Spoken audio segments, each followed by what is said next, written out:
Hello বন্ধুরা, তোমরা কেমন আছো? আশা করি তোমরা ভালো আছো। আমরাও অনেকটা ভালো আছি, কিন্তু আমি খুব একটা ভালো নেই। মেয়ে মানে দুই মেয়েরই শরীর খারাপ। বড়ো মেয়ে নেই, বড়ো মেয়ে আমার এক বান্ধবী যা ওর বাপের বাড়ি গেছে, আর ছোটো মেয়েটা রয়েছে। আমি এখন ডিউটিও যাচ্ছিলাম, আমার ছোটো মেয়েটারও খুব শরীর খারাপ। তো এখন কিছুটা ভালো হয়েছে, কিন্তু কাশিটা এখনও ঠিক হয়নি। আমারও জ্বর কাশি, তার মধ্যে দেখো আমার মোবাইলটা খারাপ হয়ে আমার আরও মনটা খারাপ হয়ে গেল যে আমার ভিডিওগুলো আর আমি আনতে পারছি না তোমাদের কাছে।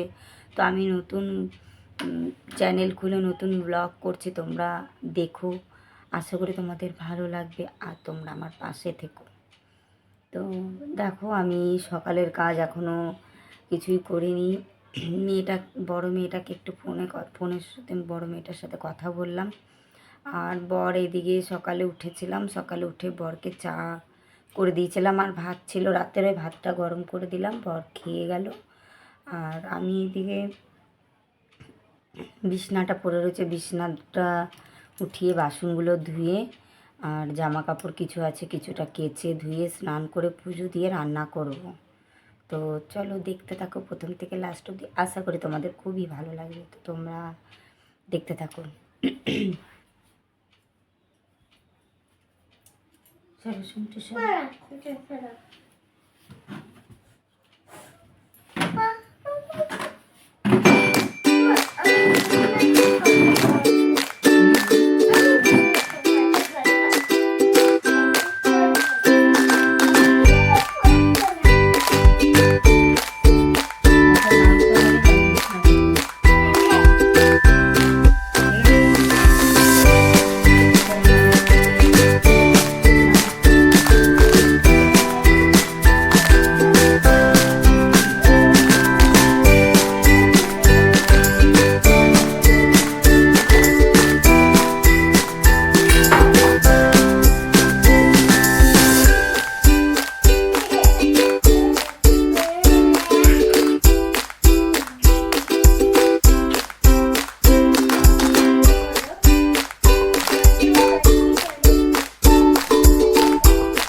তো দেখো বন্ধুরা, ছোট মেয়েটা আমার সাথে সাথেই আমি যেখানে যাই সেখানেই ও যাচ্ছে। আর এদিকে দেখো বিছনা উঠাচ্ছি, তাও ওখান থেকে সরছে না, বলছি বারে বারে ওখানে সর, বিছনাটা ঝেড়ে নিই। আর এদিকে দেখো ওর বিছনাতে যত খেলনা রেখে সব রেখে রেখে ওর মধ্যেই খেলবে, ওখানেই খেলবে। আর যবের থেকে ওর শরীর খারাপ হয়েছে তবের থেকে ও ঘর থেকেই বেরোয় না। আর তারপরে আমি আরও ডিউটি যায় না, তাই ও আরও আমাকে ছাড়তে চায় না। তো দেখো এখানে দেখো ওর জানলাতে পুতুল, ওর যত ওড়না নিয়ে শাড়ি পরবে। আর এদিকে যত যা বলি কোনো কথাই শোনে না। আর অনেকটাই শরীর খারাপের পরের থেকে অনেকটাই ও একটু বুঝতে শিখেছে, একটু বোঝে। তারপরে বড় মেয়েটা নেই, আর এদিকে ওর বাবাও কাজে চলে গেছে। বড় মেয়েটা আমার একটা বান্ধবী, তার বাপের বাড়ি গেছে। তো এদিকে ও দেখছে যে কেউ তো নেই, মার সাথে যদি আমি না থাকি তাহলে মা তো বকবে। তাই দেখো ও আমি যা বলি তাই শোনে। আর এদিকে দেখো আমি ভিডিও করছি, তাই ও বারে বারে ক্যামেরার সামনে এসে এসে নাচছে। আর দেখো জলের বোতলগুলো রাতের বেলায় আমরা জল খাওয়ার জন্য বোতল নিই। আমার বর তো জলের বোতল না হলে ওর হবেই না, ও রাতে উঠে উঠে জল খায়।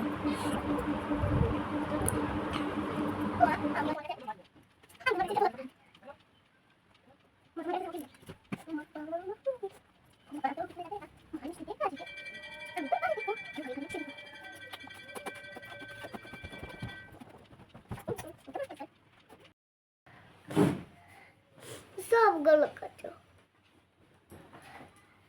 অনেক পাল্লা। এদিকে দেখো জামা কাপড় গোটাতে গোটাতে এদিকে ওই ভাইটা চলে আসলো দুধ দিতে। তো আমি চলে গেলাম তাড়াতাড়ি করে দুধটা নিতে। তো দুধটা নিলাম। তো এইদিকে আকাশের অবস্থাটাও এতটা খারাপ, তাই বাইরেটা আমি আবার দেখছি যে আকাশটা দেখো এতটা মেঘ করে গেছে যে মনে হচ্ছে যে এক্ষুনি বৃষ্টি নামবে। এদিকে আমি কিছু কাচার জন্য নিয়েছি, যা বাইরেও জামা কাপড় অনেক মেলা রয়েছে, কি করব বুঝতে পারছি না। এদিকে ঘরে দেখো এত এত জামা কাপড়, ঘরে মেলার জায়গা নেই। গোটা ঘরে আমি দড়ি টানিয়ে টানিয়ে রেখে দিয়েছি জামা কাপড় মেলার জন্য। সব জামা কাপড় ঘরে পাংখার তলায় রেখে রেখে শুকিয়ে, এগুলো সব দেখো চারোদিকে আমার জামা কাপড় ছড়ানো ছিটানো, সেগুলোই সব আমি বসে বসে গুছোচ্ছি।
তো এদিকে দেখো জামা কাপড়গুলো গুছিয়ে নিলাম, দিয়ে ঘরটা একটু ঝাড় দিয়ে নিচ্ছি।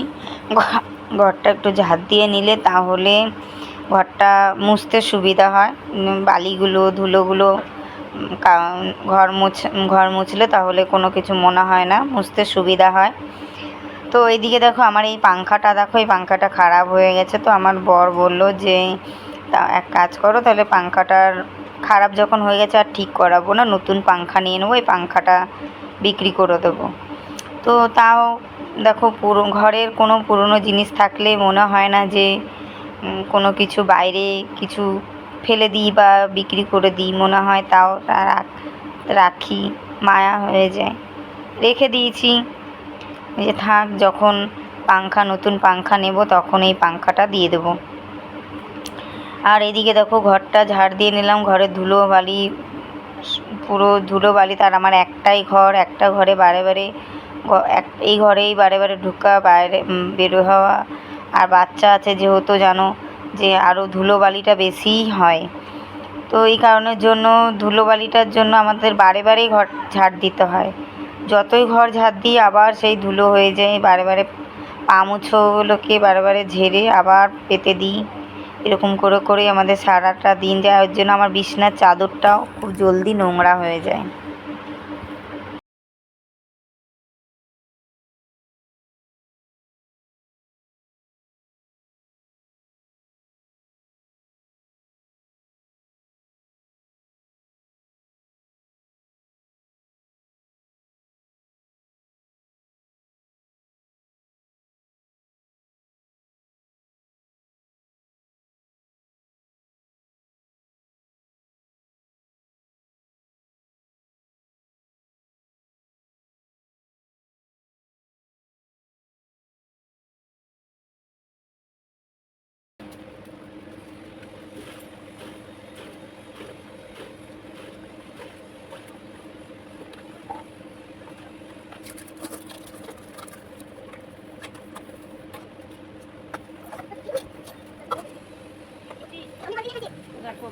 বিছানাগুলো ধুয়ে আসলাম।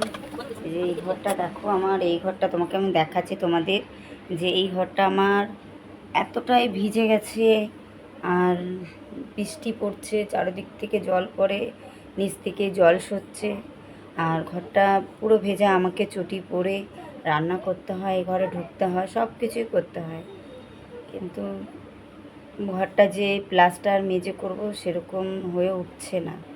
মানে চারোদিক থেকে কিছু না কিছু একটার থেকে একটা লেগে রয়েছে, যার জন্য আমি কিছু করতে পারছি না। তো তোমাদের দেখাচ্ছি, দেখো আমার ঘরের অবস্থাটা কী। আগে হয়তো তোমরা দেখেছো, আগের ভিডিওতে আমি দেখিয়েছি, আর এখন দেখো। আর এমনিতেই দেখো, বর্ষাকালের দিন বৃষ্টি হচ্ছে, প্রত্যেক দিন বৃষ্টি হচ্ছে, বৃষ্টিতে চারোদিকে ভিজা, জামা কাপড় বারে বারে সকাল থেকে বারে বারে মেলছি, আবার ঢুকাচ্ছি, এইভাবে করে করে জামা কাপড় শুকোচ্ছি। তো এখনও জামা কাপড় কিছু, বেশি একটা কাচবো না, কিছুটা জামা কাপড় আছে, কয়েকটা জামা কাপড় বরের আর মেয়েটার আর আমার।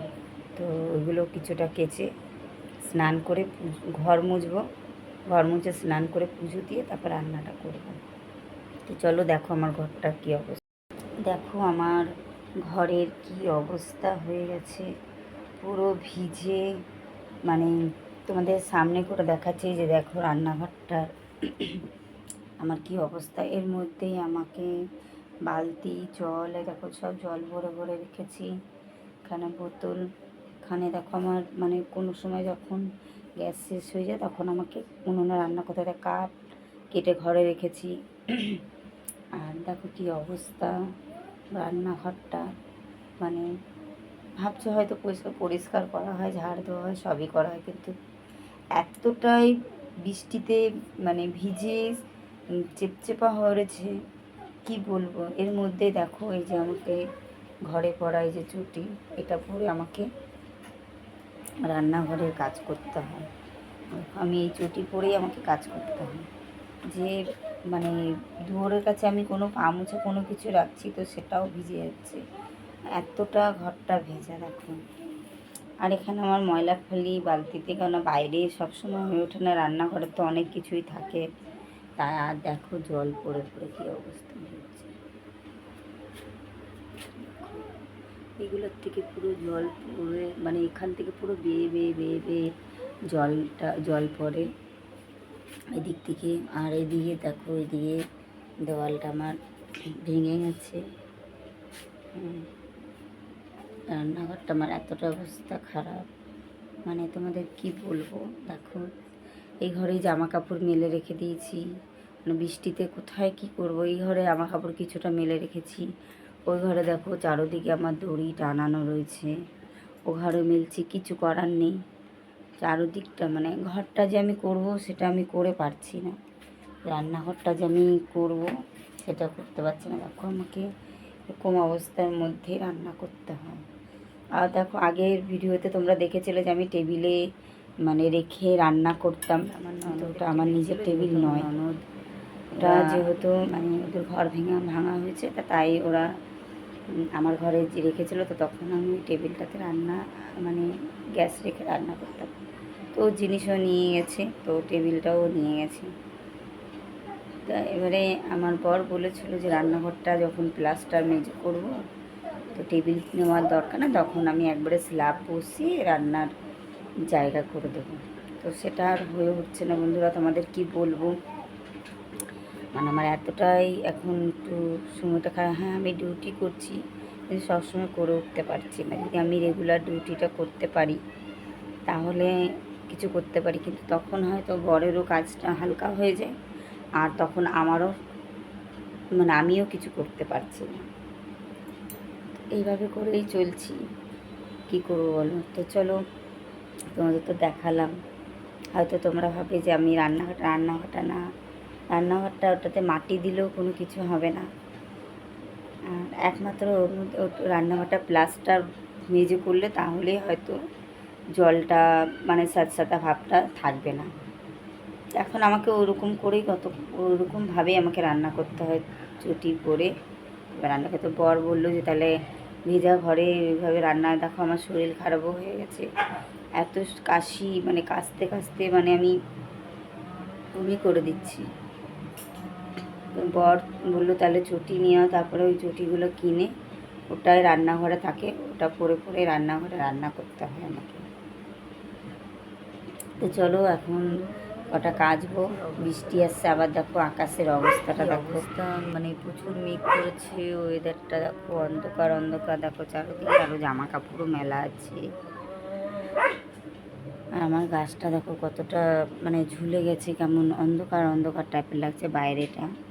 আর উঠোনটাও দেখো একদম জল পুরো শ্যাওলা শ্যাওলা হয়ে গেছে, প্রচুর মাত্রা বৃষ্টি, এত বৃষ্টি, এত বৃষ্টিতে কী করে কি হয় বলো। তো চলো দেখো ওই দেখো জামা কাপড় কাচবো, জামা কাপড় দেখো ওই যে ওখানে রয়েছে গামলার ওখানে, ওই জামা কাপড়গুলো কেচে ঘরটা মুছে স্নান করে পুজো দেবো। তো চলো দেখতে থাকো।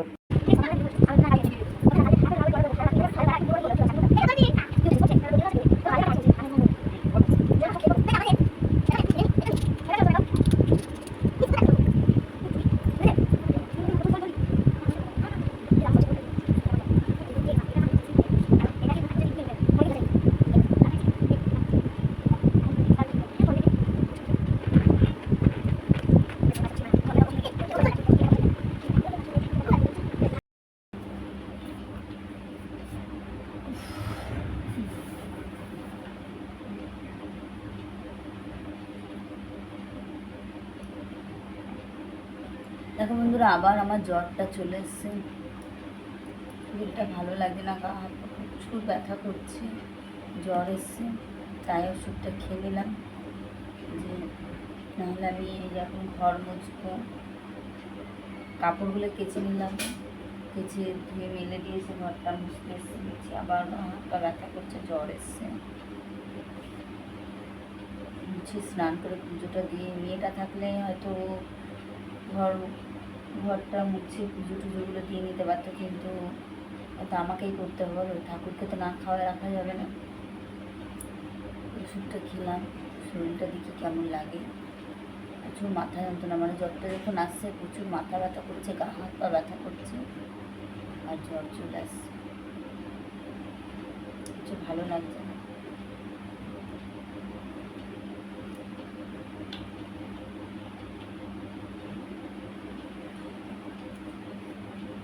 ঘরটা মুছবো, মেয়েটা চলে গেল ওই পাশের বাড়িতে খেলতে, ছোটো মেয়েটা, ওর মেয়েটারও শরীরটা ভালো নাই, কাশছে খুব। তো এবার বাচ্চাও কতক্ষণ আর ঘরে থাকবে বলো, তো খেলুক, আমারও এদিকে ঘরে অনেক কাজ আছে, ডাল ভিজিয়ে দিলাম, ডালের বড়া করে তরকারি করবো, আর কি রান্না করবো বলতে পারছি না, কিছু ঘরে সবজি নেই, আর আমার নিজের শরীর ভালো না যে আমি বাজারে যাবো বা কিছু নিয়ে আসবো, ইচ্ছে করছে না যে কোথাও যাই।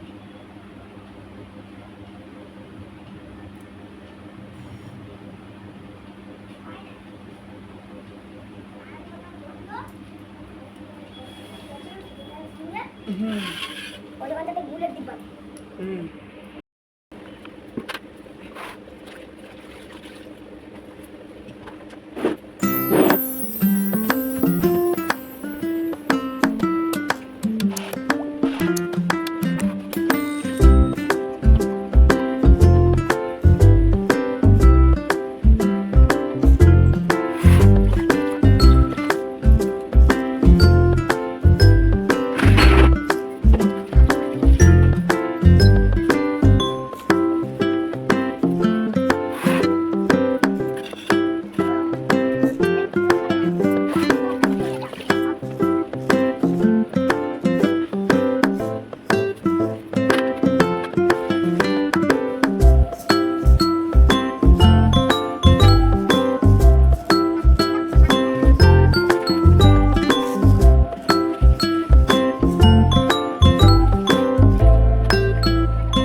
হয়ে যাবে। তো তাড়াতাড়ি করে পুজোটা দিয়ে নিই, তো চলো দেখতে থাকো।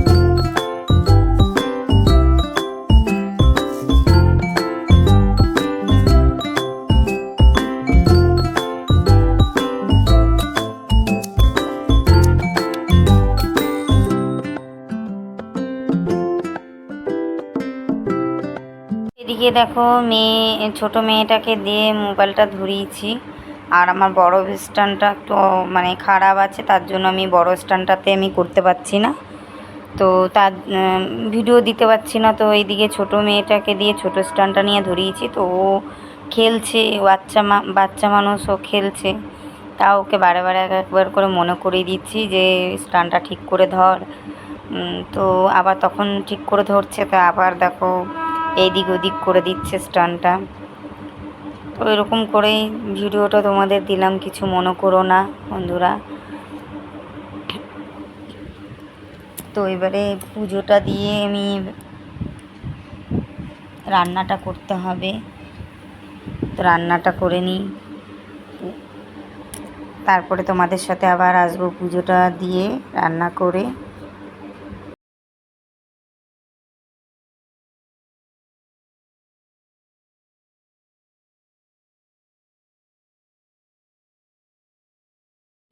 পুরো ভিডিওটা দেখো বন্ধুরা, আমি ভয়েস ইউজ করলাম এই কারণের জন্য যে মানে কথা বলে পারছিলাম না, যেহেতু দেখো পুজো দিচ্ছি, এদিকে ফুল তুলছিলাম, তো তোমাদের তাই ভয়েসের মাধ্যমে তোমাদেরকে সব আমি বলে দিচ্ছি। দেখো আমার একটা ছোট্ট ঠাকুরের আসন এটা, আর ওপরে দেখো আমার শিবলিঙ্গটা যেখানে থাকে সেটা আমার বর নিজে হাতে বানিয়ে দিয়েছে। তো মহাদেবকে আমি উপরেই রেখে পুজো করি।